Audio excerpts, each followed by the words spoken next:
1998 July 12 football ചരിത്രത്തിലെ ഏറ്റവും വലിയ അട്ടിമറികളും അത്ഭുതങ്ങളും നിറഞ്ഞ ഒരു രാത്രിയായിരുന്നു അത്. ഒരു വശത്ത് റൊണാൾഡോ നസാരിയോ നയിക്കുന്ന ലോക ചാമ്പ്യന്മാരായ ബ്രസീൽ, മറുവശത്ത് സ്വന്തം നാട്ടുകാരുടെ മുന്നിൽ ആദ്യ ലോക കിരീടം സ്വപ്നം കണ്ടിറങ്ങിയ ഫ്രാൻസ്. ലോകം മുഴുവൻ ബ്രസീലിന്റെ വിജയത്തിനായി കാത്തിരുന്ന ആ രാത്രിയെ ഒരാൾ ഒറ്റയ്ക്ക് മാറ്റിമറിച്ചു.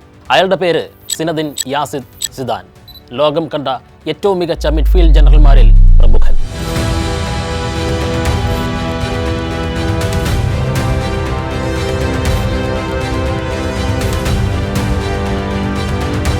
മത്സരത്തിന്റെ 27-ാം മിനിറ്റ് ഫ്രാൻസിന് അനുകൂലമായി ഒരു കോർണർ കിക്ക് ലഭിക്കുന്നു. ഇമാനുവൽ പെറ്റിറ്റ് എടുത്ത ആ കിക്ക് ബോക്സിലേക്ക് ഉയർന്നു പൊങ്ങി. ബ്രസീലിയൻ പ്രതിരോധ നിരയെയും ഗോൾ കീപ്പർ ക്ലോഡിയോ ടഫറേലിനെയും അമ്പരപ്പിച്ചുകൊണ്ട് സിദാൻ വായുവിൽ ഉയർന്നു ചാടി. ഒരു ബുള്ളറ്റ് ഹെഡറിലൂടെ പന്ത് വലയിലേക്ക്. സ്റ്റേഡിയം ഒന്നടങ്കം ഇളകി മറിഞ്ഞു. ഫ്രാൻസ് ഒരു ഗോളിന് മുന്നിൽ.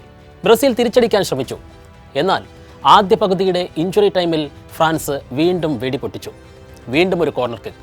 യൂറി യോർക്കീഫ് എടുത്ത കിക്ക് കൃത്യമായ പൊസിഷനിൽ നിന്ന സിദാനിലേക്ക്. ബ്രസീൽ ഡിഫൻഡർമാരുടെ തലയ്ക്ക് മുകളിലൂടെ വീണ്ടും ഒരു പവർഫുൾ ഹെഡർ. വടക്കൻ ഫ്രാൻസിലെ ആ സ്റ്റേഡിയം അപ്പോൾ പൊട്ടിത്തെറിച്ചു. ശരിക്കും ഒരൊറ്റ പകുതി കൊണ്ട് സിദാൻ ബ്രസീലിന്റെ സകല പ്രതീക്ഷകളെയും ചാമ്പലാക്കി. 91-ാം മിനിറ്റിൽ ഇമാനുവൽ പെറ്റിറ്റ് അവസാന ആണിയും അടിച്ചതോടെ ഫ്രാൻസ് എതിരില്ലാത്ത 3 ഗോളുകൾക്ക് ബ്രസീലിനെ ലോക ജേതാക്കളുടെ പദവിയിൽ നിന്ന് വലിച്ചിട്ട് അവിടെ കയറിയിരുന്നു.